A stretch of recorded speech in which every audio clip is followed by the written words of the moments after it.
Sí. No son delitos menores, no llevan a cárcel hasta este momento los delitos administrativos. Son administrativos, la mayoría, y son de multa, o sea, tienen que pagar. Pero eso requiere precisamente el camino de los juzgados y la determinación de la causalidad de la responsabilidad por la contaminación de algo o de un predio y un tercero con respecto a un predio. Eso no es tan simple porque necesitas precisamente probar tú como autoridad esa causalidad. O sea, tú eres el que tiene la carga de la prueba de la causalidad. Eso es complejo porque, por ejemplo, en el caso que mencionaron de que hay una contaminación de un sitio y luego del otro, entonces esa determinación de causalidad se vuelve compleja. Ahí el estudio de caracterización y el estudio de riesgo se hace muy importante porque en casos simples, vamos a decirlo así, como en el caso de hidrocarburos, sí puedes determinar por su espectro de contaminación de dónde provienen las cosas. Casos más complejos, por ejemplo, con plaguicidas o con otro tipo de contaminantes que son mucho más complejos, ahí es mucho más difícil la prueba de la causalidad, ¿sí? Pero hay a nivel internacional, por ejemplo en Alemania ya hay pues, personas que se dedican a hacer environmental forensic, ¿no? Y eso es una cuestión que es muy interesante, que a nosotros nos interesa también mucho. Nada más quisiera agregar este comentario. En el caso de los hidrocarburos, básicamente hay dos fuentes: o es un gran derrame o un derrame, o es que ahí estuvo la empresa y se contaminó por mal manejo de residuos. Entonces el responsable de la contaminación está muy a la vista siempre, ¿no?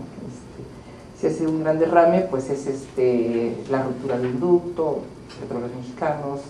Si es un derrame de una pipa, ¿no? Pues ahí está la pipa, pasó la pipa. Pero si él no quiere hacer nada, ¿qué hago? Pues hay procuraduría. Si no quiere, mucho gusto, no tiene que hacer. Sí, claro, ¿no? Además, sí, para la remediación de sitios, sí, para la remediación de sitios puede atribuirse a incidentes en el momento, o pasivos. Un pasivo puede tomarse un poquito más de tiempo para remediarlo y depende del riesgo o el peligro que haya hacia el ambiente o hacia la salud, que por cierto también salud no es competencia de Profepa, pero también incide, ahí sí incide un poco más, tiene chance de intervenir un poco más la Profepa en salud, aunque no es competencia, estemos claros, tiene que intervenir COFEPRIS y otras instancias, ¿no?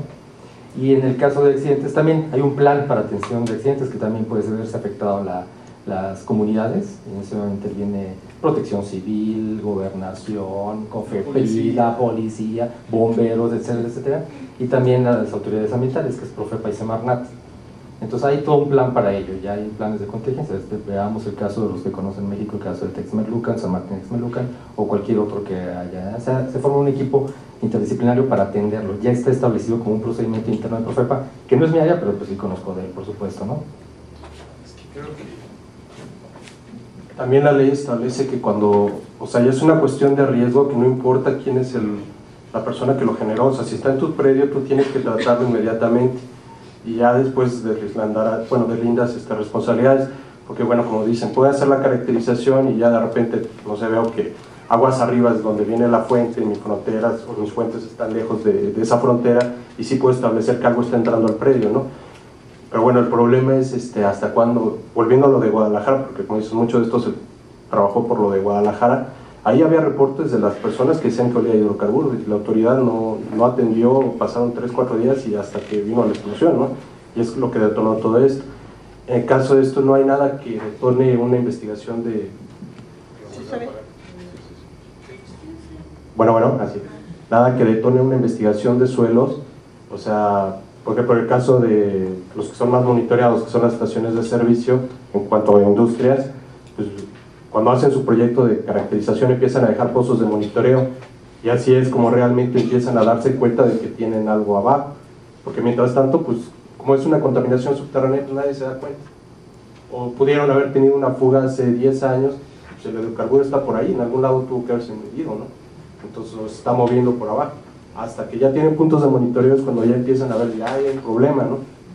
O la otra es hasta que ya se presenta una denuncia, ya hay una exposición, entonces eso ya es un problema, ¿no? Ya cuando hay una exposición, pues ya tenemos. Sí, yo creo que, ¿sí tú? Yo creo que hay, en este caso que se comenta aquí, y con respecto a la pregunta anterior, creo que no funciona, ¿sí? Sí. Creo que nosotros aquí en México tenemos 3 vías para conocer esto, ya sea por los accidentes, las emergencias, que ya está el procedimiento escrito. Tenemos las ventas, cuando quieren vender el predio, de todas maneras nos enteramos porque tienen que solicitarnos la autorización, y cuando no lo solicitan, nuestra ley en automático regresa la responsabilidad al dueño, al que vende. Y la tercera es que de motu propio, los propios particulares, el dueño de un predio industrial viene y nos dice, ¿sabe qué? Yo quiero hacer algo, quiero remediar, y esas son las maneras en que nosotros conocemos del asunto. Por supuesto que también tenemos este asunto de la denuncia de la población, ¿sí? Y ahí sí ya te pasó, ¿qué sucede cuando hay una denuncia? Sí, en el caso de una denuncia, sí se atiende. Bueno, en el caso de una denuncia sí se atiende, se verifica qué está pasando y se procede. Pero muchas veces también en el caso de programaciones que se tienen, por ejemplo, en el hago comercial del sistema de sitios contaminados, de la base de datos que se tiene, pues hay chance de programar ahí y se atiende de acuerdo a criticidad. En eso se tiene mucha experiencia de decidir qué es crítico, es multifactorial. Puede detonarle una denuncia y un accidente o una surgencia de un contaminante que estaba ahí que no sabía, o casos de animales muertos, qué sé yo. Y también cercanía con poblaciones, cuerpos de agua, tipo de suelo, es multifactorial una criticidad. En eso se tiene muy bien trabajado, tengo entendido por parte de Pemex, y bueno, yo que también trabajé mucho tiempo en criticidad, sé qué es crítico y qué no es crítico, y da chance, bueno, en el caso de pasivos ambientales, da chance de programar a mediano plazo, no a largo plazo, deseablemente. Buenos días. Nos queda claro al principio de la ponencia que la sociedad tiene mucho que ver con la participación o en la participación de remediación de sitios contaminados. ¿De qué manera se da la participación social?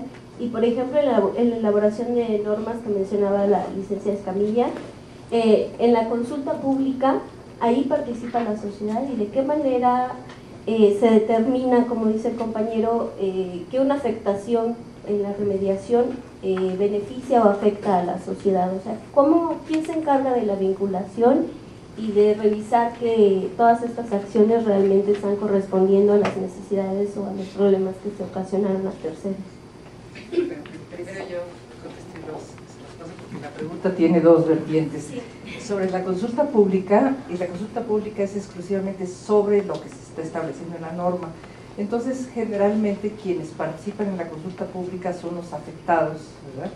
Ya sean laboratorios, empresas de consultoría, los propios responsables mayoritarios de estas contaminaciones como Pemex en el caso de hidrocarburos, ¿verdad? En minería está más pulverizado. Eso por un lado, solamente es sobre las especificaciones. La otra parte que comentabas sobre cómo la sociedad puede verificar que se esté cumpliendo la ley en materia de remediación de sitios contaminados, no sé si ustedes lo puedan contestar. Sí. Tenemos 2 ejemplos, el caso de los metales y derivados en la ciudad de Tijuana, por ejemplo, donde ya había una asociación que estaba muy interesada, participaba mucho, y tanto Semarnat como los consultores que se contrataron para la remediación y para la planeación y los estudios, informaron a la población, fueron allá, se sentaron con la población, les comentaron qué es lo que se quería hacer, se les presentaron las alternativas de remediación y ellos eligieron al final la que les pareció. Eligieron la más cara, por cierto, pero así fue. Así fue en ese caso. En el caso de la refinería, por ejemplo, se invitó a Protección Civil, a las autoridades del gobierno del Distrito Federal, se invitó a los colonos que viven alrededor, se trajeron a todas las personas que quisieron entrar adentro del sitio mientras estaba haciendo la remediación, se habló con ellos, se escucharon sus quejas y todas sus preocupaciones. Muchas de esas quejas estaban vinculadas con salud en términos generales. Por eso lo que mencionaba el maestro Nava, de que se tomaron mediciones del aire, por ejemplo, también no solamente en el predio de la refinería, sino fuera de la refinería, y lo que resultó de esas mediciones es que muchos de las molestias que ellos sentían eran por malos olores que provenían de actividades no legales que estaban en la colonia, ¿sí? Por ejemplo, talleres medio clandestinos que vaciaban toda la canalización. Entonces no provenía de la refinería, sino provenía de ellos. Entonces se requiere un trabajo técnico también, ¿no? En el caso de Cromatos de México, también se habló con la población, también había población interesada en el asunto, población afectada, y se habló con ellos, siempre se les invitó en toda la mesa de trabajo que existe para el caso, y siempre se les ha mantenido informados y se les ha dicho, se les ha explicado qué es lo que se va a hacer, cómo se va a hacer, cuándo se va a hacer. Esa es la manera como nosotros hemos venido haciendo las cosas. Sin embargo, pensamos que a lo mejor en el futuro podría ser mejor llevarlo a cabo de una manera un poco más estructurada. Perdón, muy breve, nada más quiero agregar que además en nuestro país hay una ley de transparencia y cada dependencia tiene su unidad de transparencia. La población, toda la sociedad civil puede plantear un problema, hacer una denuncia y a través de esa unidad se les tiene que contestar estrictamente lo que está sucediendo y darle solución al problema. Sí, al respecto de la pregunta no completé, decir que en particular mi área es la que da apoyo técnico a muestreo en suelos contaminados, residuos peligrosos y contaminación atmosférica. Tenemos el personal y el equipo técnico capacitado y, bueno, y toda la infraestructura para realizar este servicio. De hecho, 60% del servicio que presta mi dirección es a la Procuraduría General de la República, en casos en que hay cargos contra alguien, en que se quiere demostrar que hay una contaminación. Ojo, la Procuraduría no hace caracterización, simplemente determina si hay contaminación o no. Salvo atmósfera, que sí puede ser un poco más específico, en suelos y residuos solamente determinamos eso. Después ya vendrán empresas que sí estén capacitadas para hacer caracterización, ¿no? Y también damos apoyo, por supuesto, a la Semarnat, a denuncias particulares de nuestras propias delegaciones o las de Semarnat, o alguna instancia pública que nos lo determine. No obramos directamente con el particular, sino a raíz de una denuncia, como bien se dijo, ¿sí? O por un procedimiento ya abierto.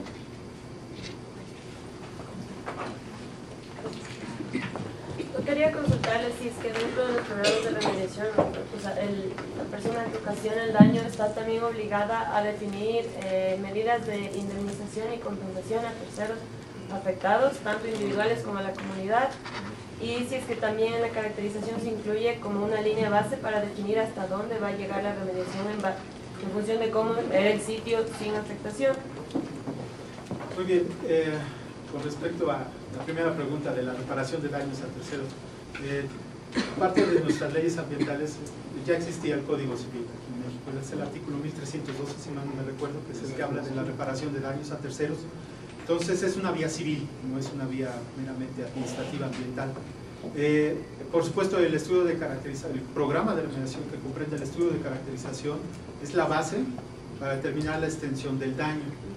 Si este daño afecta a los bienes de un tercero, el tercero tiene el derecho de reclamar la reparación de daños por la vía civil. Nosotros lo que hacemos es reparar el daño ambiental por vía administrativa. ¿Sí? Pero sí, el estudio siempre, un estudio de caracterización siempre es la base para que tú sepas cuál es la extensión del daño de todo el sitio, incluyendo los predios, por ejemplo, de terceros. ¿Es claro? Okay. Entonces ya terminamos el tiempo en esta sección y vamos a tener ahorita una pequeñita pausa por mientras que cambiamos antes de que siga el siguiente bloque de presentaciones.